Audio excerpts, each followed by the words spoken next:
महाराष्ट्र वृत्तवाहिनीच्या महाराष्ट्राचा रणसंग्राम या कार्यक्रमामध्ये आपल्या सगळ्यांचं स्वागत। मी प्रसाद काथे।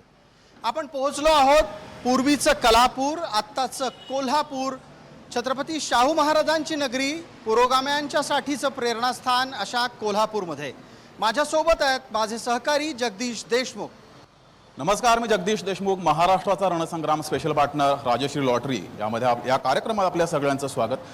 कोल्हापूर म्हटलं की रांगडेपणा आला, कोल्हापूर म्हटलं की इथली कुस्तीचा आखाडा आला, कुस्ती म्हटलं की चितपट करणं आलं, कुस्ती म्हटलं की ईर्ष्या आलं आणि हे सगळं कोल्हापूरच्या राजकारणात सुद्धा दिसतंय। कोल्हापूरचा राजकारणी समोरच्याला चितपट केल्याशिवाय शांत बसत नाही अशी इथली स्थिती आहे आणि गेल्या काही दिवसात कोल्हापुरात काही राजकीय नाट्य घडलेलं आहे। त्यामुळे कोल्हापूरचं राजकीय वातावरण कसं बदललंय, कोल्हापूरची हवा काय सांगते, कोल्हापुरात कुठल्या महायुती की मविया कुणाची आघाडी आहे, कुणाच्या बाजूने वारा आहे, या सगळ्या प्रश्नांची उत्तरं आपल्याला समजून घ्यायची आहेत आपल्या जय महाराष्ट्राच्या महाराष्ट्राचा रणसंग्राम या कार्यक्रमातून।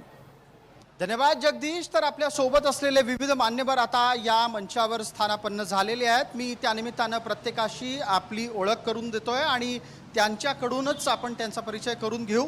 आपण काँग्रेसचं प्रतिनिधित्व करताय या चर्चेमध्ये आणि त्याचबरोबर मवियाची जबाबदारी पण आपल्यावर।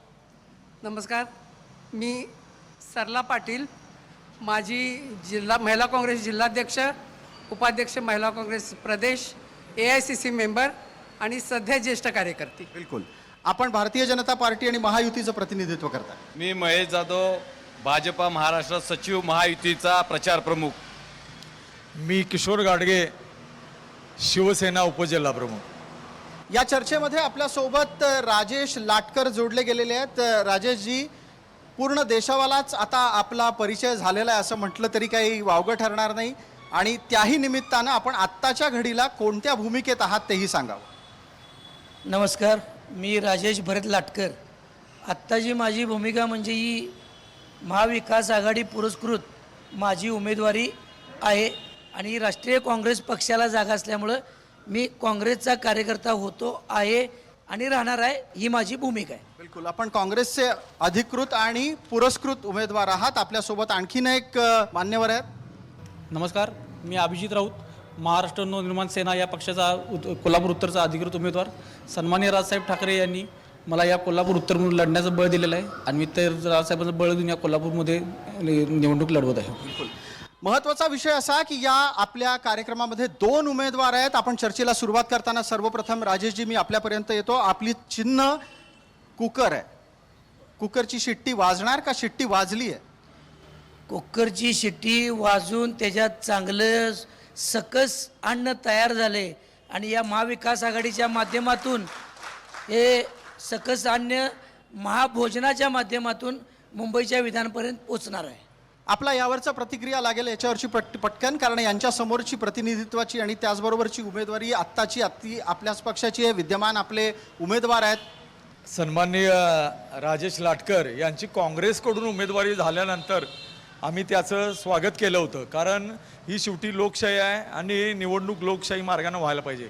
परंतु त्यांचं चिन्ह आता प्रेशर कुकर आलं आहे, याचा आम्हाला देखील दुःख वाटतंय। तुमच्यावर प्रेशर आलंय का त्याचं? आमच्यावर काही प्रेशर नाही, कारण हा मतदारसंघ संपूर्ण इतिहास जर बघितला तर सतत या ठिकाणी धनुष्यबाण काही अपवाद वगळता, गेल्या वेळी चंद्रकांत जाधवांचा आणि पूर्वी मालोजीरांचा अपवाद वगळता 7 पैकी 5 वेळा हा शिवसेनेचा धनुष्यबाण चाललेला आहे आणि यावेळी देखील धनुष्यबाणच चालणार।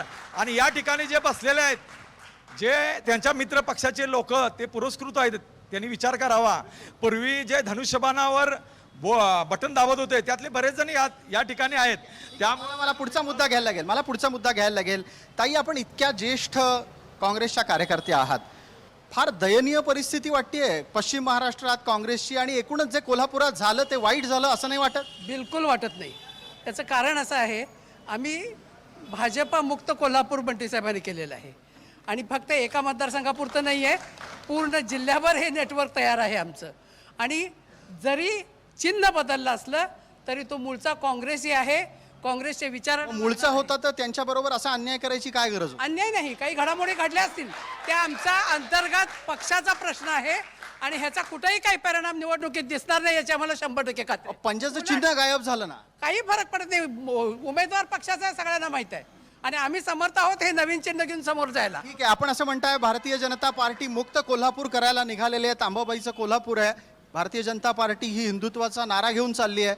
वाटतंय भारतीय जनता पार्टी मुक्त कोल्हापूर होईल? शक्य नाही. काँग्रेस मुक्त भारत होईल यामध्ये शंका नाही. कारण इतिहासात पहिल्यांदा काँग्रेसचं चिन्ह हा तिथून गायब होतंय. एवढी नामुष्की या काँग्रेसवरती आलेली आहे. हे षडयंत्र आहे का कोणाचं?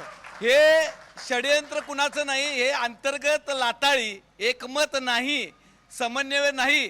स्थिर सरकार हे महायुती देऊ शकतंय. या ठिकाणी विद्यमान आमचे माजी आमदार राजेजी क्षीरसागर आमदार नसताना 5 वर्षात आमदाराच्यापेक्षा चौपट फंड आणून कोल्हापूरचा विकास केलेला आहे. आपल्याला या चर्चेसाठी आमचे सहकारी असलेले जगदीश देशमुख यांच्यापर्यंत जायचं आहे. जगदीश देशमुख थेट जनतेमध्ये जातील आणि नक्की या मुद्द्यावर चर्चा करतील की कोल्हापुरात आणि त्यात सुद्धा पश्चिम महाराष्ट्रातली काँग्रेस ही विस्कळीत आहे का, मविया विस्कळीत आहे का? जगदीश जी, तर सर्वसामान्यांच्या आपण प्रतिक्रिया घेऊया. अगदी थोडक्यात द्या उत्तर आपण, कारण सगळ्यांच्या प्रतिक्रिया घ्यायच्या आहेत. काय वाटतंय कोल्हापुरात हवा कशी आहे? मविया महायुती काय आहे?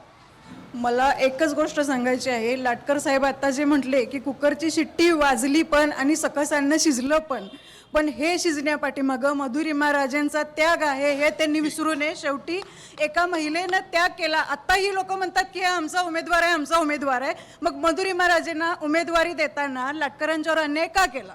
ठीक आहे, लाटकरांवरती अन्याय झालेला आहे असं समोर आलेलं आहे. काय तुमचं काय म्हणणं आहे? दुसरी बाजू समजून घेऊया. बिलकुल नाही. हा विरोधकांचा एक संभ्रम निर्माण करण्याचा प्रयत्न आहे. तसाच संभ्रम आम्ही सुद्धा निर्माण केला होता. ठीक आहे, या ताईंचं म्हणणं आहे संभ्रम निर्माण करण्याचा हा प्रयत्न आहे. कोल्हापूरकर नेहमीच एक असं हे करतात की जगात आम्ही कोल्हापुरी.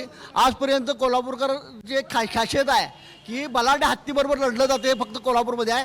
कोल्हापूरमध्ये मंगळपेठेत जर गेला तर एक 60 बलाढ्य हत्तीसोबत आणि चर्चा करूया आपण. तुम्ही माईक सोबत बोला, माईक समोर बोला, शांततेमध्ये बोला. आणखी कोण बोलणार आहे? जगदीश याच्यातला एक महत्वाचा मुद्दा घेतोय फक्त. आता जे राजेश लाटकर जे म्हणाले उमेदवार की त्याच्यात आमचं प्रेशर कुकर आहे आणि त्याच्यात सक्कल अन्न आम्ही शिजवायचा प्रयत्न करतो किंवा शिजलंय. शिजवायचा प्रयत्न किंवा काय नाही, तुमचा नुसतं कुकर आता गॅसवर ठेवला आहे. तुमच्या नेत्याने आता खालनं गॅसच बंद करून टाकला. खालनं ठीक आहे, गॅस बंद केलेला आहे अशी सुद्धा प्रतिक्रिया समोर येतात. पुन्हा तुमच्याकडे मी येतो. आपण जाऊया जी स्टेजवर. बिलकुल. स्टेजवर. जगदीश, या चर्चेमध्ये एक महत्वाचा मुद्दा आला आता काँग्रेसकडून आणि काँग्रेसकडून असं सांगण्याचा प्रयत्न झाला की त्यांनी सुद्धा कोल्हापूरच्या राजकारणामध्ये एक भ्रम निर्माण करायचा प्रयत्न केला. पण मला असं वाटतं हा विषय जास्त गंभीर आहे. कारण काँग्रेसने जर भ्रम निर्माण करायचा प्रयत्न केला असेल तर तो राजघराण्याशी भ्रम निर्माण झालेला आहे. मला पटकन यावरच्या प्रतिक्रिया खरंच आहे, हा फार मोठा अपमान आहे. म्हणजे राजेशजी लाटकर कार्यकर्ता चांगले आहेत, त्यात प्रश्न नाही. पण ते कुठंतरी सुरुवातीला उमेदवारी जाहीर झाल्यानंतर सापशिडीसारखं झालं, निम्म्यावर गेले आणि पुन्हा सापाने गेल्यावर शून्यावर आणून ठेवलं. खूप मोठी त्यांच्यावरती अपमान आणि खूप मोठं बॅकला गेलेले आहेत. मला या विषयावर आपली प्रतिक्रिया. पक्षाच्या ध्येय धोरणाप्रमाणे आणि पक्षीय चौकटीप्रमाणे हे चित्र आज जे इथं बोललं जातं, आमच्या जिल्ह्यात जर बघितलं तर या महायुतीमध्ये पण काही लोकांनी विद्यमान उमेदवार येऊन पण तिथं त्यांचेच मित्रपक्ष उभे आहेत. राज्यात देखील काही ठिकाणी असे प्रसंग घडलेले आहेत. पण त्याचा पाऊ करण्यात काही अर्थ नाही आहे. हे आमच्या घरातला वाद होता, तो घरातला वाद घरात संपला. पण काही काय म्हणतात ना, काही गोष्टी तांत्रिकदृष्ट्या मागं पुढं झाले. तर मला ज्या वेळेला मला पाठिंबा कुठला घ्यायचा आणि मी जरी अपक्ष होतो त्यावेळेला मी महाविकास आघाडी पुरस्कृतच होणार हे मी जाहीर केले. त्यामुळे या मागच्या घटना उकळून जाण्यापेक्षा. पण या सगळ्या परिस्थितीमध्ये तुमच्या पाठीशी बंटी पाटील होते नव्हते आणि जे केलं ते बंटी पाटलांनी केलं नाही केलं? नाही, या अशा काहीतरी आरोप, काहीतरी गैरसमज निर्माण करण्यात काही अर्थ नाही.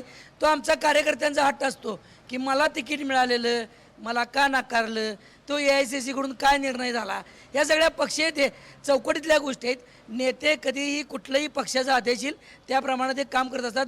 आणि बंटी साहेब तर पक्षनिष्ठेशिवाय दुसरं काही काम करत नाहीत. काँग्रेसशिवाय दुसरं नाही, महाविकास आघाडीशिवाय दुसरं काही नाही. आपण या चर्चेमध्ये मनसेला सहभागी करून घेऊ. मनसे हा या पक्षात, या मतदारसंघात उमेदवारी असलेला पक्ष आहे. हे सगळे मोठे पक्ष ज्या वेळेला अशा पद्धतीनं भांडतात, वागतात, सर्वसामान्यांना त्यातून काय बोध होतो? एक तर सुरुवातीला महायुतीचा उमेदवार ठरण्यावरून वाद चालू होता. भाजपला जाणार काय शिवसेनेला जाणार, तो वाद जनतेनं पाहिला. त्यानंतर महाविकास आघाडीमध्ये उमेदवारांची लाताळ्या चालू झाल्या ते लोकांनी बघितलं. राजघराने काय सामान्य करता हा वाद चालू झाला. हा जनतेला वाद कुठेही आवडलेला नाही. आज जनता हा तिसरा पर्याय. आज ह्या दोघांनी सत्ता भोगलेली आहे कोल्हापुरात. 20 वर्षाला त्यांच्याकडे दोघांची सत्ता आहे. पहिले 5 वर्ष काँग्रेसकडे होते, त्यानंतर 10 वर्ष आमदारकी शिवसेनेकडे आली, त्यानंतर परत गेले 5 वर्ष काँग्रेसकडे आली. कोल्हापूरचा विकास कुठे आहे हे तुम्ही ज्याच्यासाठी भांडताय, तुम्ही ज्या विकासासाठी त्या विकासासाठी का भांडत नाही? या मुद्द्यामध्ये आपल्याला एक लक्षात येत आहे की घराणेशाहीचा मुद्दा सुद्धा चर्चेत येतो. मला त्या निमित्तानं पटकन इथे असलेल्या विविध मान्यवरांपर्यंत पोहोचायचं आहे. आपल्यासोबत इतरही अनेक पक्षाचे प्रतिनिधी आहेत. मला पटकन आधी एक प्रश्न तुम्हाला विचारायचा, मी येतो सगळ्यांपर्यंत. पटकन मला सांगा, ज्या वेळेला विषय घराणेशाहीचा येतो तेव्हा कार्यकर्त्याच्या मनात हा प्रश्न येतो का की आम्ही काय सतरंजा उचलायच्या का? बरोबर आहे, पण कुणाला न्याय मिळाला आणि कुणावर अन्याय झाला ह्याच्यापेक्षा कोल्हापूरकरांना कोण न्याय देणार आहे ती कोल्हापूरची जनता सुज्ञ आहे. त्यामुळे सर्वांनीच कोल्हापूरचं विजन काय आणि कोल्हापूरला तुम्ही कशा प्रकारे न्याय देणार आहे त्याच्यावर त्यांनी मतं मांडावी. बिलकुल, आपलं काय म्हणणं? साहेबांनी सांगितले की कुकरची शिट्टी वाजणार, पण कुकरची शिट्टी वाजण्यासाठी त्यात पहिला पाणी लागते. थेट पाईपलाईनचं पाणीच कोल्हापूरला येत नाही तर कुकरची शिट्टी वाजणार कशी? आणि आमचे आदरणीय महेश जाधव साहेब आंदोलन करून करून दमले तरी पाण्याचा प्रश्न संपलेला नाही. कोल्हापुरातल्या पाण्याच्या प्रश्नाच्या निमित्तानं आपण चर्चेसाठी आमच्या सोबत असलेल्या विविध मान्यवरांपर्यंत जाणार आहोत. माझे प्रतिनिधी आणि सहकारी जगदीश देशमुख इथे आहेत. जगदीश, मुद्दा कोल्हापूरचा आहे, कोल्हापूरच्या पाण्याचा आहे. काय कोल्हापुरात समस्या आहे, पाण्याची समस्या आहे? पाण्याची समस्या नक्कीच आहे, पण काँग्रेसच्या पालकमंत्र्यांनी या जनतेवर एक अन्याय केला होता की जो भाजपने मोडून काढला, टोल घालवला मी, हे आमचं कर्तृत्व आहे. आणि महाविकास आघाडीमध्ये 2013ला स्वतःच्या पक्षाच्या मुख्यमंत्र्याला राजीनामा द्यायला लावला आणि हे शरद पवार आणि काँग्रेसचे यांची रीती आहे. यांचं एकमत जर उत्तरमध्ये होत नाही तर हे निवडून आल्यानंतर राज्यात काय एकमत करणार आहे? कोल्हापुरात सगळ्यांकडे येतो. हां, कोल्हापुरात पाण्याची समस्या आहे किंवा इतर काही समस्या आहेत अजून?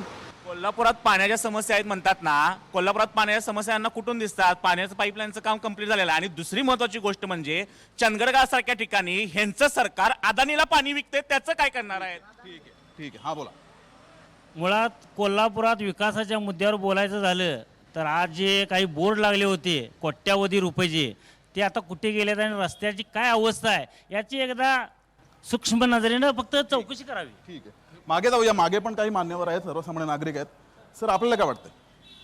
कोल्हापूरच्या पाणी प्रश्नाचा विषय निघाला तर 2045ची जनगणना म्हणजे लोकसंख्या गृहीत धरून ही पाण्याची नियोजन केलं होतं.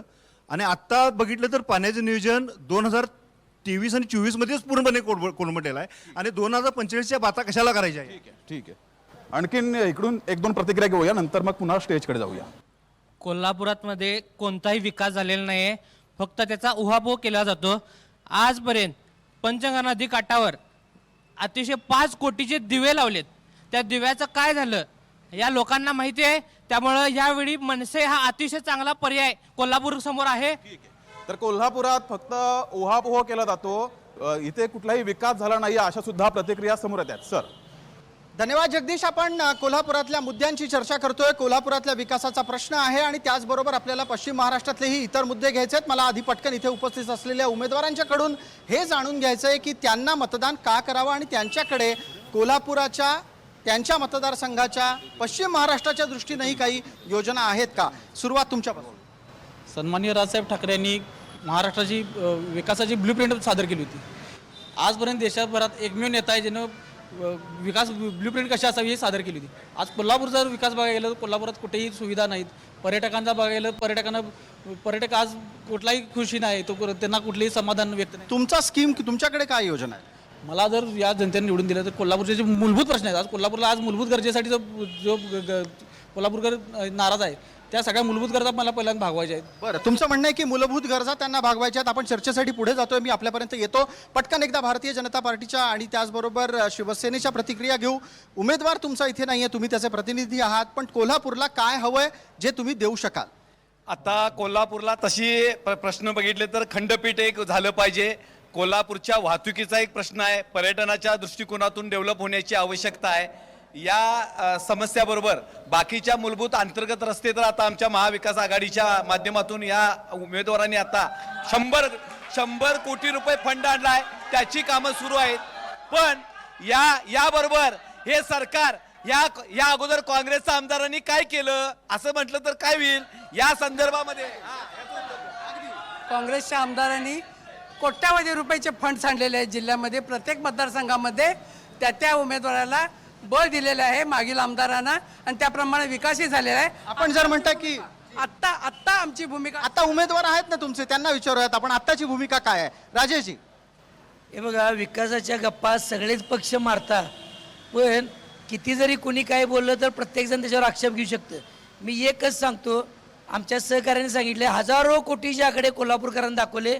आमच्या या पुढील 5 वर्षाच्या काळात मी आमदार झालो तर खंडणीमुक्त कोल्हापूर, व्यापाऱ्यांना दादागिरी नाही, कुणावर शासकीय कर्मचाऱ्यांच्यावर दमदाटी नाही किंवा कुणालाही कसले घाणेरडे आरोप नाही, जाती धर्मातला वाद नाही, हे स्वच्छ आणि आपलं शांततामय शाहू नगरीतलं आई महालक्ष्मीचं आणि ज्योतिबाच्या आशीर्वादाचं हे कोल्हापूर आपल्या कोल्हापुरी पद्धतीनं चालवू आणि कोल्हापूर हे सुजलाम सुफलाम करू. तुम्ही उत्पन्नात कोल्हापूर आमचं देशात पहिल्या 5 नंबरला आणि सत्तेतनं पैसा, पैशातनं सत्ता, हे जे सूत्र गेले 3 वर्ष कोल्हापूरकर बारकाईनं बघल्यात.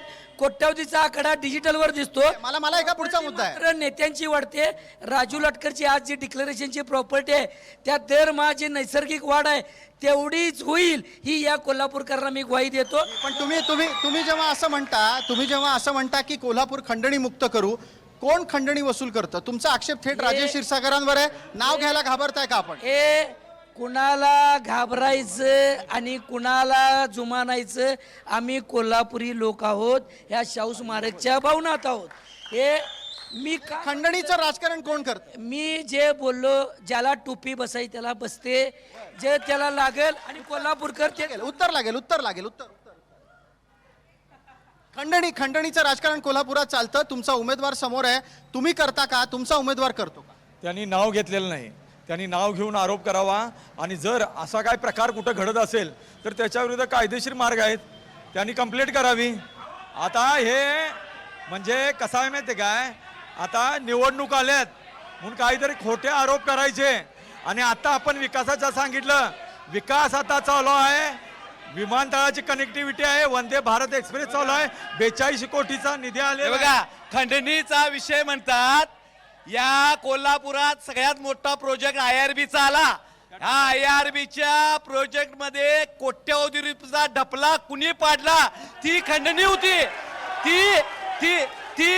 ती खंडणीच होती. पण त्याच्यात सुद्धा बोलताना तुम्ही नाव घेत नाही ना. या कोल्हापुरातली गुंडशाही कुणाकडे आहे हे एकदा जनतेला माहित आहे. कुणाकडे गुंडशाही? एकदा जनतेकडे जाऊयात. 1 मिनिट, महिलांना बोलायचं आहे. लाटकर साहेबांनी आता जो टक्केवारीचा आणि खंडणीचा जो मुद्दा मांडला, साहेब बहुतेक विसरले, ज्या वेळेला साहेबांची उमेदवारी बदलून मधुरिमा राजेंना दिली त्यावेळेला साहेबांनी आजरेकर आणि अर्जुन माने ही 2 नावं काँग्रेसची घेतली होती. आणि तुमच्या माध्यमातून मला साहेबांना एक प्रश्न विचारायचा आहे. मगाशी जसं तुम्ही म्हटला की काँग्रेसनं भ्रम निर्माण केला उमेदवारीच्या बाबतीत, हे जर तुम्हाला माहिती होतं तर मग अर्ज माघारी दिवशी लाटकर साहेब नॉट रिचेबल का होते? त्याच्या वेळेला वेगळे मुद्दे येत आहेत, त्याचं उत्तर इकडूनच घेऊयात. IRBचा जो मुद्दा भाजपच्या अध्यक्षांनी मांडला, त्यांना माझा प्रश्न आहे, IRBच्या डायरेक्टर बोर्डामध्ये नितीन गडकरी आहेत, तेव्हा त्यांनी देशाचा केवढा बकला पाडला तेवढा सांगावा. बिलकुल. कोल्हापूरच्या मुद्द्यांमध्ये टोलचा मुद्दा, 1 मिनिट सांगतो, कोल्हापूरकरांच्या मुद्द्यांमध्ये सातत्यानं थांबा महिलांना बोलू द्या. कोल्हापूरच्या मुद्द्यांमध्ये सातत्यानं टोलचा मुद्दा येतो. या टोलच्या मुद्द्यावरून बऱ्याचदा राजकारण होतं. मला ह्या सगळ्यापेक्षा वेगळं मत मांडायचं आहे माझं. पण आता टोलच्या मुद्द्यावर कोण बोलणार आहे का? हे बघा साहेब, मी एक टोलच्या मुद्द्यावर बोलतो, पण खंडणीचा मुद्दा सांगतो. महाविकास आघाडी सरकार असताना यांनी व्यापाऱ्यांच्याकडे खंडणी मागितली, खंडणी मिळत नाही म्हणजे अंटिलीच्या खाली जाऊन RDX ठेवलं. हे यांचं सरकार आहे. मुद्दा कळला. मी पटकन महेश जाधव आपल्यापर्यंत येतोय. हा जो टोलचा मुद्दा आहे जो कोल्हापूरकरांच्यासाठी अत्यंत संवेदनशील बनतो, वारंवार या मुद्द्यावर राजकारण होतं. आरोप असा लागतो की तुमची माणसं टोलच्या कंपन्यांमध्ये पदाधिकारी असतात. शक्यच नाही. आंदोलन करायला 5 वर्ष आम्ही पुढे होतो. 468 कोटी रुपये चंद्रकांत दादा पाटील, देवेंद्र फडणवीस आणि एकनाथ शिंदे यांनी मागून 30 वर्ष बसणारा टोल या आमच्या महायुतीनं काढलेला आहे. हे कडू सत्य हे खरं आहे. यामध्ये आज आपण बघितलं की टोलची पावती कुठल्या पालकमंत्र्यांना फाडली आणि एन डी पाटील साहेबांनी कुणाला सूर्याजी पिसाळ अशी उपमा दिली. टोलच्या आंदोलनात सूर्याजी पिसाळ असं बिरुद ज्यांनी मिरवलं हे माजी पालकमंत्री आहेत, त्यांना याची उत्तरं घेऊ पण आता तुम्ही उमेदवार आहात. मला कोल्हापूर उत्तर एक मिनिट कोल्हापूर उत्तरच्या निमित्तानं आपल्याकडून उत्तर हवं आहे आणि त्याच्यानंतर आपण एक छोटीशी विश्रांती घेणार आहोत, तेव्हा तयार राहा. पण आधी मला आपल्याला विचारावं लागेल, तुम्ही जर निवडून आलात तर कोल्हापूरचा टोल पूर्ण बंद करण्याच्या संदर्भात किंवा त्या संदर्भात काय भूमिका असते? कोल्हापूरचा टोल कोल्हापूरचा टोल बंदच आहे. त्यासाठी कोल्हापूरची टोल कृती समिती एन डी पाटील साहेब, गोविंदराव पानसरे, कैलासवासी, परत आमचे निवासराव साळोके यांच्या नेतृत्वाखाली आणि दैनिक पुढारीकारांच्या आशीर्वादानं सर्व कोल्हापूरकर पक्षविरहित कृती समिती होती. माझ्यासारख्या कार्यकर्त्यावर 8 गुन्हे दाखल होते, त्यातले 4 शासनानं काढलेले आहेत. हे सर्व कोल्हापूरकरांचं यश आहे. कोल्हापूरकर टोल नाही आहे. त्याच्यापूर्वी IRBच्या टोलच्या अगोदर कोल्हापूरचे उद्योगपती धनंजय माडिकांचा टोल या ठिकाणी कोल्हापूरकरांच्यावर लादला गेला होता, तो देखील कोल्हापूरकरांनी घालवलेला आहे. याच्यावरचं उत्तर घेऊ. पण त्याचबरोबर आपल्याला आमचे सहकारी जगदीश देशमुख यांच्यापर्यंत पोहोचायचं आहे. जगदीश, आपल्याला कोल्हापूरच्या सध्याच्या इतरही मुद्द्यांवर लोकांना बोलतं करायचं आहे. कोल्हापूरमध्ये ज्या समस्या आहेत, हे टोलचा विषय तापलेला आहे, चर्चा तापलेली आहे, काय सांगाल? ज्या वेळेला काँग्रेसनं कोल्हापूरमध्ये टोल लादला, सर्वसामान्य माणसांची लूट व्हायला लागलेली होती. रस्त्याच्या पलीकडे जायचं असलं तर 20 रुपये देऊन जायला लागत होतं, परत गाडी घेऊन आत यायला परत 20 रुपये भरायला लागत होतं. चंद्रकांत दादांनी ज्या वेळेला कोल्हापूरचे पालकमंत्री पद घेतलं, 468 कोटी रुपयाचा टोल माफी करून टोल माफी केली. हा, काकांचं उत्तर घेऊया. काकांचं या ठिकाणी सर्वच राजकीय पक्ष आहेत. हे विकासासाठी भांड्यात राहणार. विकास करायचा तर ज्या जनतेनं तुम्हाला मतदान दिलेलं आहे ही तुमची जबाबदारी आहे विकासाची. पण माझा मुद्दा आहे, या 4ही पक्षांना या देशामध्ये ज्या चाललेल्या महाराष्ट्रामध्ये ज्या घटना आहेत, भले विशाळगड असेल, लव जिहाद असेल, लँड जिहाद असेल, या संदर्भात कायदे करण्यासाठी 4ही पक्षांनी सांगावं. ठीक आहे. तर ज्या टोल वगैरे इकडे बाकी आम आदमी पक्षाचे सुद्धा कार्यकर्ते आहेत. इथला कोल्हापूरच्या आणखी काय समस्या आहेत? टोल आहे, पाणी प्रश्न आता चर्चेला आलेला आहे, आणखीन समस्या काय? कोल्हापूरचा सगळ्यात महत्त्वाचा प्रश्न म्हणजे जो जिव्हाळ्याचा प्रश्न झाला. सगळ्यांचा, सर्व नागरिकांना एकच प्रश्न पडलेला आहे की कोल्हापूरचे रस्ते जे अनेक वर्ष खड्डे युक्त आहेत, या खड्ड्याबाबत युती सरकार कायम एक दावा करते की आम्ही 100 कोटी आणले, कोटी कुठे गेले?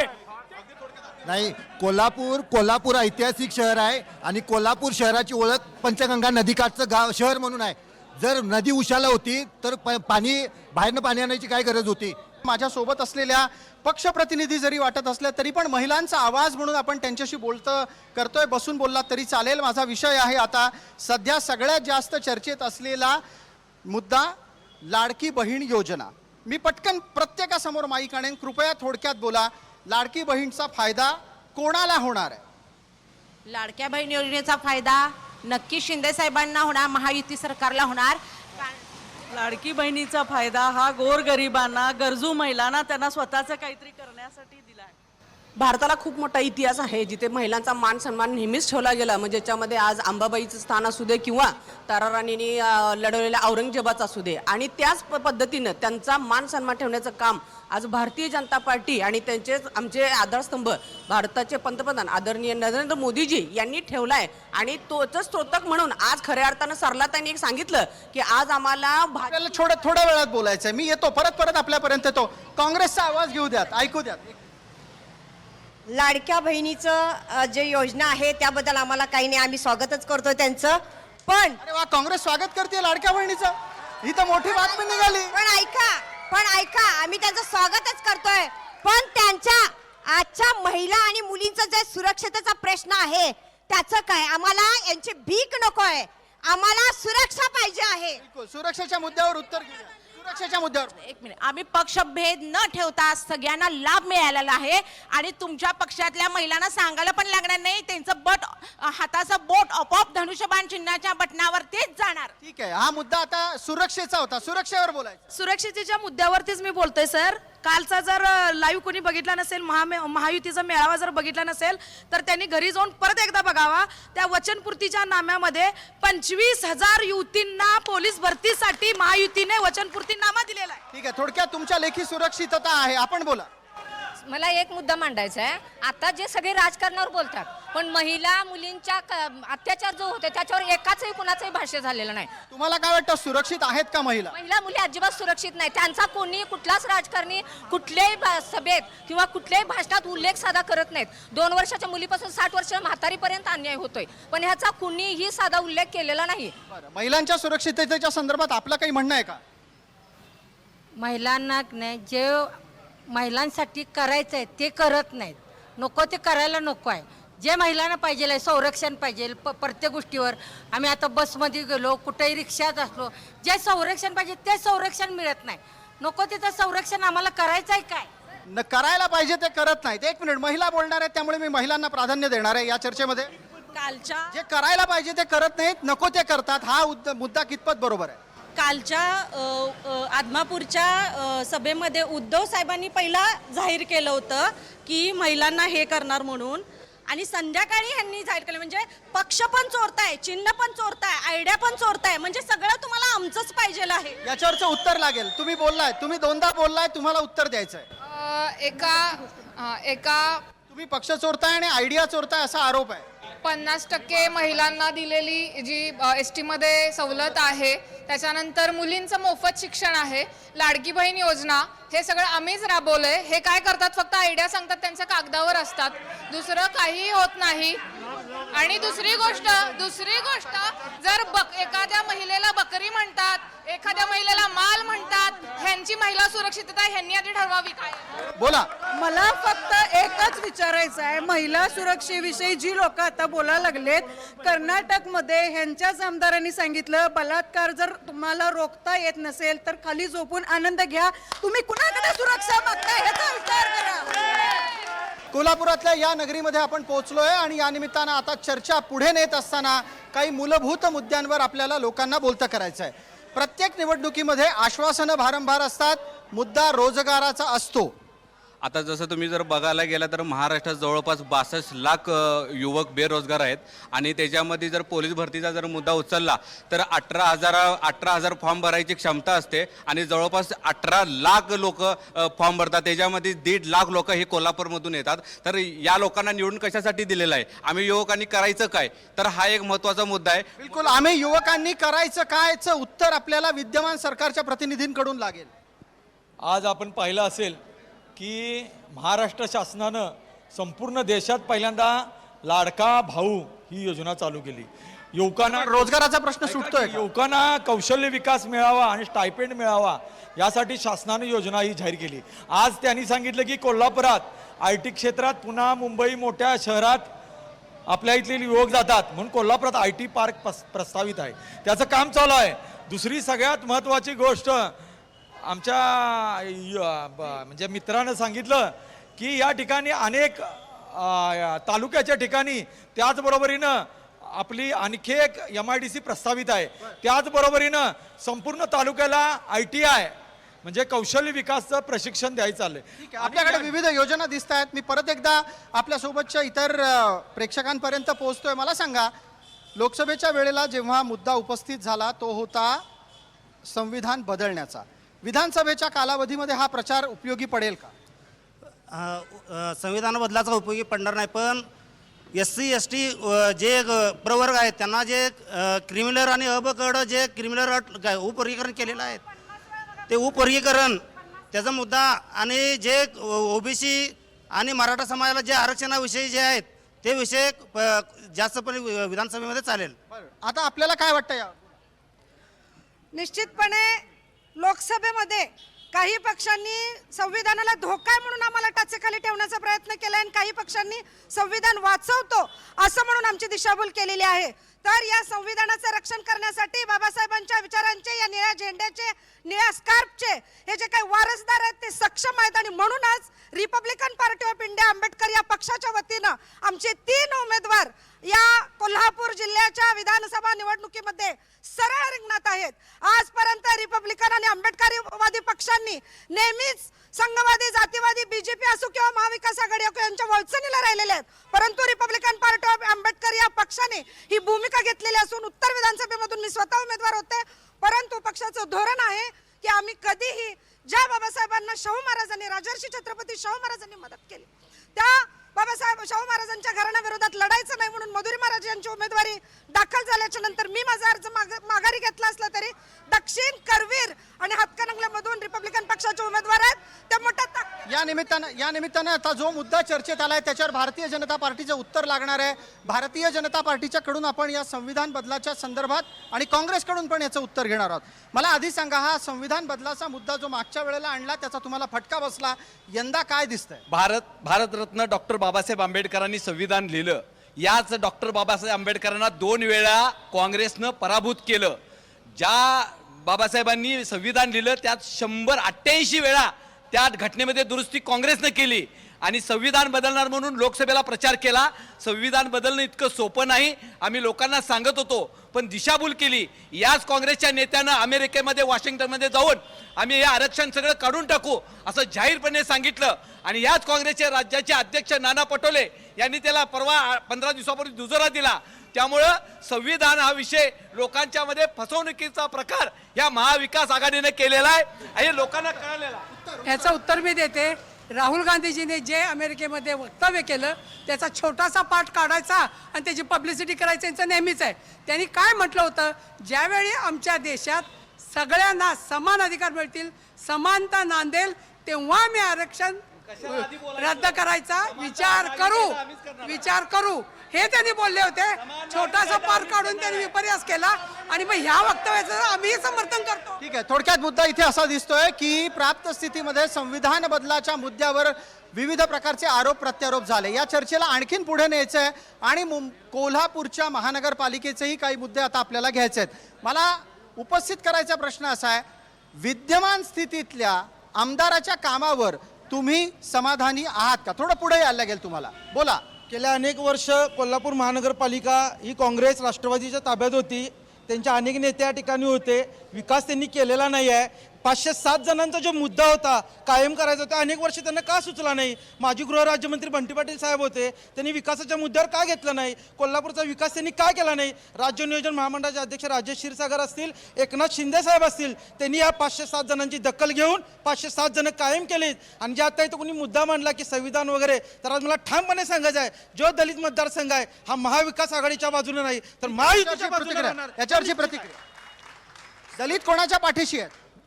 संपूर्ण देशात संविधान बदलायचा खोटा प्रचार काँग्रेसने केलेला आहे, परंतु ह्या देशात संविधानाला माथा टेकून ह्या देशाचं कामकाज करण्याचं काम नरेंद्र मोदी साहेबांनी केलेलं आहे. त्यामुळे संविधान हे महालक्ष्मी मंदिर देवस्थान पश्चिम कमिटी यांच्याकडे होती 5 वर्षे. महालक्ष्मी मंदिरासाठी किती निधी आला आणि तो कुठे गेला त्याने एकदा स्पष्ट सांगावं. याच्यावरचं उत्तर महेश जाधवांपर्यंत जायचंय. त्या निमित्तानं पश्चिम महाराष्ट्र देवस्थान समितीचा अध्यक्ष मी होतो. यामध्ये आता 1450 कोटी रुपयेचा तीर्थक्षेत्र विकास आराखडा इथल्या पालकमंत्र्यांनी मंजूर केलाय, तो पाठवलाय. त्या अगोदर मी चेअरमन असताना 86 कोटी रुपये मंजूर झाले, त्यातले 9 कोटी रुपये आले. त्यातले 9 कोटी पैसे एकदम येत असतात, 9 कोटी टप्प्याटप्प्यानं 9 कोटी आले. सरस्वती टॉकीज बसलं पार्किंग आता 3 मजली उभा राहिलेला आहे. त्यामुळं हे काही कोल्हापूरच्या बाबतीत जे काय ते आम्ही पारदर्शकच केलेलं आहे. कोल्हापुरामध्ये हसन मुश्रीफांनी मेडिकल कॉलेज या ठिकाणी आणलं, ते सुरू झालं, त्याचं उद्घाटन झालं. चंद्रकांत दादा पाटलांनी या ठिकाणी अभियांत्रिकी महाविद्यालय आणलं, ते सुद्धा त्या ठिकाणी सुरू झालेलं आहे. या ठिकाणी राजेश क्षीरसागरांनी 3,500 कोटी रुपये पुराच्या काळात पाणी साठत होतं ते डायव्हर्ट करण्यासाठी, दुष्काळग्रस्त पाणी वाढवण्यासाठी 3,500 कोटी आणलेत, त्याचं सुद्धा आता मंजुरी झालेली आहे. या निमित्तानं आता आपण आमचे प्रतिनिधी जगदीश यांच्यापर्यंत पोहोचतोय. जगदीश, जनतेच्या मनातले मुद्दे आता आपल्याला या शेवटच्या टप्प्यात जाणून घ्यायचे आहेत. कोणत्या मुद्द्यांवर ते मतदान करतील याच्यासाठी जगदीश आपल्यापर्यंत पोहोचूया. तर कोणत्या मुद्द्यांवर तुम्ही मतदान करणार महानगरपालिकेमध्ये? इथे कोल्हापुरात विकास झालाय का? विकासाच्या बाबतीत काय सांगाल थोडक्यात? 15 वर्षे महानगरपालिकेत सत्ता काँग्रेसची आहे. त्या काँग्रेसचे आत्ता जे पुरस्कृत जे उमेदवार म्हणतात ते पण त्या ढपले पाडू जी सत्ता जी ज्यांच्याकडे आहे महानगरपालिकेत तेजेच ते उमेदवार आहेत. 15 वर्षामध्ये कुठल्याही प्रकारचा विकास महानगरपालिकेने केलेला नाही. राजेश क्षीरसागरांच्या माध्यमातून भरपूर प्रमाणात इथं निधी तर हा आपलं मत थोडक्यात कोल्हापूर महानगरपालिकेमध्ये कॅमेरात बघून बोला. कोल्हापूर महानगरपालिकेमध्ये शिवसेना काँग्रेस राष्ट्रवादी यांची युती होती. विद्यमान जे आता उमेदवारी क्षीरसागर साहेबांना दिले ते पण या सत्तेमध्ये होते. त्यांनी कुठलंही काम या ठिकाणी केलेलं नाही. रस्त्याचे प्रश्न आहेत तसे आहेत. खड्ड्यातनं जाताना पाठीला झेंडूबाम लावावाच लागतो. ठीक आहे. भाजप आणि महायुतीने एवढा मोठा विकास केला आहे तर चंद्रकांत दादांनी कोल्हापुरातून निवडणूक का लढवली नाही? पुण्यामधून का लढवत आहेत? स्वाभिमानी कोल्हापूरला भिवून पळाले का? काय हा द्या थोडक्यात, अगदी थोडक्यात उत्तर द्या. हे बघा, भारतीय जनता पार्टीचा सर्व कार्यकर्ता, चंद्रकांत दादा पण कार्यकर्ते आहेत. पक्ष आदेश आमच्यासाठी पक्षादेश महत्वाचा आहे. आपलं मत. 100 कोटी रस्त्यासाठी जे कोल्हापूरच्या विकासासाठी जे आलते त्याचा निकाल अजूनही लागलेला नाही. त्याचं उत्तर आम्हाला पाहिजे. कोल्हापुरातल्या विकासावर कोल्हापुरामध्ये जे आमदार जे मंत्री झाले त्यांनी त्या पद्धतीनं विकास केलेला आहे. आता काय तर नवीन पाहिजे आणि विकास वाढेल असं नावं ठेवू नका कुठल्या पक्षाला, कुणी काय केलेलं आहे म्हणून. सगळी केल्यात. तुमचं मत आहे विकास म्हणजे काय? विकास म्हणजे काय? कोल्हापूरचा विकास म्हणजे 1200 हॉस्पिटल कोल्हापुरात होणं हा विकास. ॲस्ट्रोटर्फ बोला. सगळ्या पक्षांनी चांगले मुद्दे मांडले. फक्त माझा विषय आहे की विकासाचं काय? प्रत्येकाचं पुढच्या 10 काय तुम्हाला काय वाटतं? काय विकास व्हायला पाहिजे? अगदी थोडक्यात. तरुणाई जी आहे मेजरली 70-80% तरुण मुलं माझ्यासारखे पुणे, बेंगलोर, चेन्नई, हैदराबादला जातोय आम्ही जॉबसाठी. अशी परिस्थिती कोल्हापुरात का नाही? दैवी देवस्थान आहे आपला महाराष्ट्र अंबाबाईचं. देशभरातून भाविक येतात, पर्यटक येतात. त्यांच्यासाठी आपण काय इम्प्रेशन देतोय कोल्हापूरचं? जेव्हा ते कोल्हापूरतून बाहेर जातात तेव्हा कोल्हापूरचं इम्प्रेशन काय पडतं त्यांच्यावर? रस्ते व्यवस्थित नाही आहेत. ज्या स्त्रिया महिला येतात त्यांच्यासाठी टॉयलेटची सोय नाही. अनेक समस्या आहेत कोल्हापुरात. आपलं मत. याच्यावरती कोल्हापूर अतिशय मागासलेला आहे महाराष्ट्रामध्ये. आम्ही कितीही पुरोगामित्व हिंदुत्ववादी हे चेहरे जर आमच्या समोर आणले तरी विकासाचं काय? आज रस्त्यांचा प्रश्न बघितला तर कोल्हापुरात कुठेही जावा रस्ते बेकार आहेत. पाण्याचा प्रश्न आहे, युवकांना बेरोजगारी आहे, हाताला व्यवसाय नाही. तर अनेक मूलभूत समस्या आहेत असं इथल्या नागरिकांचं सुद्धा म्हणणं आहे. पुन्हा आपण जाऊया व्यासपीठावर. धन्यवाद जगदीश. या निमित्तानं एक मुद्दा कोल्हापुरात असतो तो आणखीन इथे नोंदवायला हवा. तो आहे मंदिराच्या संदर्भातला. कोल्हापूर अंबाबाई अतूट नातं आहे. कोणत्या अपेक्षा मतदार करतो या निमित्तानं? साहेब, इथं जमलेल्या सगळ्या पक्षांच्या प्रमुख कार्यकर्त्यांना माझी विनंती आहे की महालक्ष्मी मंदिर देवस्थानचा विषय काढत असताना ते आपल्यासाठी आदरस्थानी आहे, लक्षात घ्या. त्यामुळे कोणी त्या विषयावरती काय बोलणं योग्य नाही. परंतु विकास आराखड्याच्या अनुषंगाने जर काही गोष्टी बोलायला गेल्या तर बऱ्याच मुनिमिंजी नवीन त्यांची पोती उघडावी लागतील. या विषयाला कुणी आडवं गेले त्याच वेळेच्या त्या लोकांना माहीत आहे. तुमचा मुद्दा काय? माझा मुद्दा असा आहे की विकास आराखडा त्यावेळेच्या अध्यक्षाने जरी आणला असला की त्या लोकांनी आणला असला तरी तो अडवला देखील कुणी आणला आहे त्याच पक्षाच्या लोकांना माहीत आहे. तुम्ही नाव घेताय? नाही, भाजपचाच विषय आहे, वेगळा काही विषय नाही. मला नाव घ्यायला काही हरकत नाही आहे. आणला पण त्यांनी मला त्या देवस्थानच्या त्यावेळेला अध्यक्षांच्या आता थोड्या वेळापूर्वी मग महेश जाधव यांनी जे उत्तर दिलं त्यावर समाधान आहे की? नाही, त्यांच्यावर समाधान काय सांगतो का? कारण त्यांनी तो आणला पण तो आणलेला असताना अडवला त्यांच्याच पक्षाच्या लोकांनी. त्यामध्ये त्यांचा काही दोष नाही ना. आता काय व्हायला पाहिजे? आता काय व्हायला पाहिजे की ज्या ठिकाणी भाजप मुद्दा म्हणतो त्यावेळेला शिंदे गटाचे लोक म्हणतात की तुम्ही विकासावर, ह्याच्या अर्थ याच ठिकाणी हे दिसतं की या दोघां पक्षांच्या मध्ये एकनिष्ठता नाही. मंदिर विकास आराखड्याच्या निमित्तानं महायुतीमध्ये एकवाक्यता नाही. हा, एक वाक्यता नाही. दुसरी गोष्ट, मी तमाम जमलेल्या समाज प्रमुख कार्यकर्त्यांना एक विनंती करतो की प्रत्येक वेळी तुम्ही उमेदवारी बदलाचा विषय जो काढताय महाविकास आघाडीचा, महायुतीच्या उमेदवाराला स्वतःची उमेदवारी जाहीर झाले का नाही हे माहीत करायला रात्रीचा दिवस करायला लागला. भाजपने त्यांच्या तोंडचं पाणी पळवलं. याच्यावरचा एखादा मुद्दा साहेब, आपण विचारला मंदिराच्या बाबतीत. मंदिर हे आमच्या सर्वांसाठी प्रेरणास्थान आहे. पण आता यांनी कोट्यवधींचा विषय केला. आता सध्या तुम्ही परिस्थिती बघितली तर एवढा 1400 कोटी 2000 कोटी असा विकास कुठे दिसत नाही. एकदा त्यांनी आम्हाला न्यावं तिथं दाखवून द्यावं. ठीक आहे. कोल्हापूर हे ऐतिहासिक स्थळ म्हणून प्रसिद्ध आहे. तसंच महालक्ष्मी मंदिराचं आपण आत्ता जो मुद्दा घेतलेला आहे तर खरोखरच पर्यटन स्थळ म्हणून अतिशय चांगलं आहे. पण आपल्या कोल्हापूरच्या ह्याच्यात महिलांसाठी गैरसोय होती, जी बाथरूमची व्यवस्था नाही. नवरात्रामध्ये लाखो महिला येतात, खरं बाथरूमची सोय नसल्यामुळे सर्व लोक आपल्या कोल्हापूरला नावं ठेवत जातात. तर हा विकास होणं सगळ्यात गरजेचं आहे. बिलकुल, हा एक अत्यंत संवेदनशील मुद्दा असतो. पर्यटन स्थळी ही अडचण खास करून महिलांना सतत भेडसावते. आता आपण कोल्हापूर महानगरपालिकेनं जवळपास 17 शौचालयं मंजूर केलेली आहेत, स्वच्छतागृह मंजूर केलेली आहेत. त्याचं काम चालू आहे. आणि स्वच्छतागृहांचा जो मुद्दा आहे हा आत्ताचा नाही आहे. कोल्हापूरमध्ये स्वच्छतागृहांचा मुद्दा हा फार पूर्वीपासून आहे. कोल्हापूरमध्ये सगळ्यात पहिल्यांदा महानगरपालिकेत काँग्रेसचंच वर्चस्व होतं. त्यावेळेला त्यांनी महिला स्वच्छतागृहांची आठवण का आली नाही? एक महत्वाचा मुद्दा असा आहे की मवियाचे कार्यकर्ते अभ्यासच करत नाहीत. त्यांनी आणलेला विकास आराखडा वेगळा आहे आणि मंदिर परिसर विकास आराखडा वेगळा आहे. त्याच्यामध्ये सजेशन दिलेली आहेत, कोणीही आडवं पडलेलं नाही आहे. 1400 कोटी तत्वता मान्यता मिळालेली आहे. जरा समजून घ्या बाळांनो. आता एक चालू आहे ह्याच्यात, आता आपल्या ह्याच्यात भवानी मंडपात आता एक चालू केलेलं आहे ऑलरेडी. या निमित्तानं चर्चेला शेवटच्या टप्प्यामध्ये जायचं आहे. मी सतत एकाच व्यक्तीला संधी नाही देऊ शकत. मला या निमित्तानं आता एक पुढचा मुद्दा घ्यायचा आहे, त्याच्यावर थोडंसं लक्ष केंद्रित करायचं आहे. आपल्या सगळ्यांच्यासाठी आणि खास करून पश्चिम महाराष्ट्राच्यासाठी जो मुद्दा कळीचा ठरतो तो आहे मराठा आरक्षण आणि शेतकऱ्यांचा प्रश्न. यावर टप्प्याटप्प्यानं बोलतं करणार आहोत.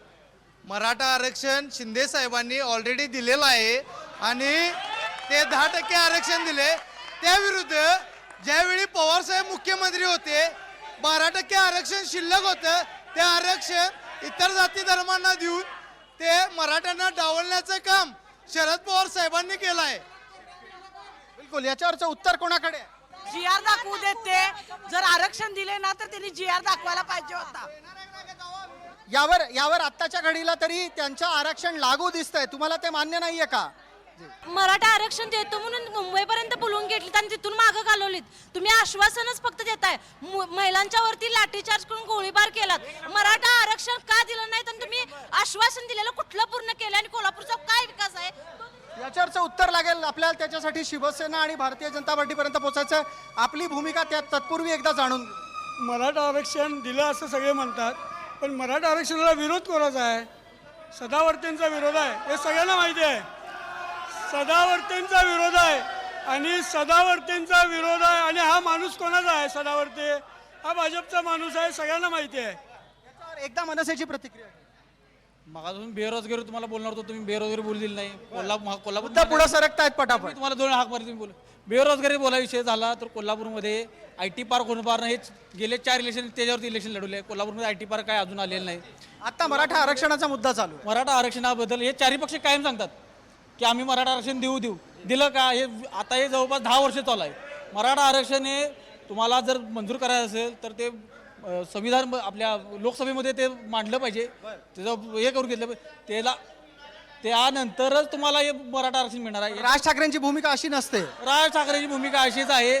जर तुम्हाला ज्या इतर नोकऱ्या उपलब्ध आहेत, जर त्या नोकऱ्या उपलब्ध या तरुणांना दिल्या तर या तुम्हाला आरक्षणाची गरज भासणार नाही. आरक्षणाची गरज भासणार नाही असं राज ठाकरे सांगतात. आता इथे एक खुलासा, एक मला प्रश्न ऐकून घ्या. प्रश्न इथे उपस्थित झाला, आरक्षण दिलं, आरक्षण नाही दिलं.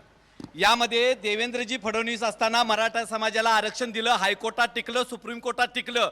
उद्धव ठाकरे मुख्यमंत्री झाल्यानंतर ते आरक्षण त्यांनी घालवलं. त्यानंतर सुद्धा आता या ठिकाणी ऐका आता सारथीच्या माध्यमातून ज्या ओबीसी समाजाला ज्या ओबीसी समाजाला सवलती मिळतात त्या सारथीच्या माध्यमातून दिल्या जातात. अण्णासाहेब पाटील महामंडळाच्या माध्यमातून सुद्धा मराठा समाजाला, मुलांना सर्व सोयी या ठिकाणी दिल्या जातात. 10% आता आपण जर पाहिलं तर कुणबीचे दाखले मराठवाड्यात मोठ्या प्रमाणात लाखो लोकांना मिळालं आणि लाखो मराठे याचा लाभ घेतात ओबीसी मधनं. आणि दुसरी गोष्ट आहे, ओबीसी आरक्षणाला धक्का न लावता मराठा समाजाला आरक्षण कसं द्यायचं या संदर्भात सरकार प्रयत्नशील आहे आणि सरकारनं जाहीर केलेलं आहे ओबीसीच्या आरक्षणाला धक्का न लावता आम्ही मराठा समाजाला आरक्षण देणार. आणि कुणबीच्या या मुद्द्यावर चर्चा करूयात. आमचे सहकारी जगदीश देशमुख आहेत. जगदीश, मराठा आरक्षणाच्या संदर्भातली जनतेची भावना काय आहे ती जाणून घेऊयात. जगदीश, चला मराठा आरक्षणासंदर्भात भूमिका मांडा. हे बघा, हे सगळं महत्त्वाचं जरी प्रश्न असले तरी मूळ प्रश्न असा आहे की आज तरुणांच्या जो व्यसनाधीन प्रकार वाढला, आज कोल्हापुरातच गांजाचं एवढं मोठ्या प्रमाणात. मराठा आरक्षण संदर्भात बोला. मराठा आरक्षण मिळालंच पाहिजे, त्याबद्दल दुमत नाही, पण ते टिकणारे मिळावं आणि त्यासाठी मध्ये कोण पडते याचा सुद्धा विचार व्हावा. हे बघा, एकनाथ शिंदेने काय छत्रपती शिवाजी महाराजांची शपथ घेऊन सांगितलं स्टेजवर की मराठ्यासने आरक्षण देतो. हिने आरक्षण जे दिले की नाही कागदावर दिले, 10% पण दिलेलं नाही. हिने कागदावर दिले, बोगस आश्वासनं दिल्यात, बोगस आश्वासनं. आरक्षणचं देत असताना देवेंद्र फडणवीसला पक्ष फोडण्यामध्ये महाराष्ट्राचा वेळ गेला, त्यामुळे त्यांना आरक्षण देण्यासाठी वेळ मिळाला नाही. पुढे आरक्षणाचा विषय म्हणतात ना, तर देवेंद्र फडणवीसांनी 2019च्या इलेक्शनला आरक्षण दिलं म्हणून सांगितलेलं, पण त्याच देवेंद्र फडणवीसांचा माणूस सदावर्ते ज्याचे फोटो सगळीकडे अजून आहेत, त्यांनी मराठा आरक्षणाविरोधात याचिका का दाखल केली ह्याचं त्यांनी उत्तर दिलावं. यावर महिलांची काय भूमिका आहे अगदी थोडक्यात. मराठा आरक्षण दिलं म्हणता, मग सदावर्षे ह्यांना वकील भाजपचे आहेत म्हणून ते मोदीचा जय जयकार करतात. म्हणजे सदावर ते कुणाचे माणूस आहे कळतं, स्पष्ट कळतं, आणि यांना मराठा आरक्षण द्यायचं नाही. म्हणजे कसं आहे, दिल्यासारखं केलं आणि दिलंच नाही. हिंदुत्ववाद म्हणून जगतात, हिंदुत्वांची वोटिंग घेतात, मराठ्यांचं मतदान पाहिजे ना, आणि आरक्षण दिलेलं नाही आहे, आणि आरक्षण दिलं असा कागावा आहे त्यांचा. दुसरी भूमिका समजून घेऊया. आरक्षण दिलं देवा भाऊनीच, आरक्षण टिकवलं देवा भाऊनीच, आणि घालवलं उद्धव ठाकरेंनी. हे जगात सिद्ध झालेलं आहे, आणि हेच सरकार आरक्षण देणार. ठीक आहे, पुन्हा एकदा आपण जाऊया व्यासपीठावर पुन्हा या संदर्भात चर्चा करूया. धन्यवाद जगदीश. आता चर्चेमध्ये पुढचा मुद्दा येतोय आणि आपण या पुढच्या मुद्द्याच्या निमित्तानं प्रश्न उपस्थित करतोय की महाराष्ट्राच्या राजकारणामध्ये, महाराष्ट्राच्या आतापर्यंतच्या वाटचालीमध्ये पक्ष कोणी फोडले याचं उत्तर लागेल. सर्वप्रथम आपण ज्या 2019 ज्या निवडणूक झाली, ज्या युत्या झाल्या, ज्या आघाड्या झाल्या, ज्या युतीला सर्वसामान्य मतदारांनी मतदान केलं, त्या युतीतील प्रमुख पक्ष महाविकास आघाडीतल्या एका पक्षाला मिळतो. महाविकास आघाडी सरकार स्थापन करते. महाविकास आघाडीतले परत 40 आमदार फुटतात, परत एक महाविकास. तुमच्या लेखी पक्ष फोडणारा महाराष्ट्रातला माणूस कोण? एक तर आता शरद पवार साहेब आहेत, दुसरे देवाभाऊ. अच्छा, शरद पवार आणि देवाभाऊ, दोन उत्तरं येत आहेत. मी तुमच्यापर्यंत येतो. आधी उत्तर आपल्याकडून, देवेंद्र फडणवीस पक्ष फोडतात. हे जा जनक शरद पवार आहेत, या सगळ्या भारताला माहीत आहे. पक्ष फोडायचं कारण नाही, यांना तिथे एकी ठेवता आली नाही.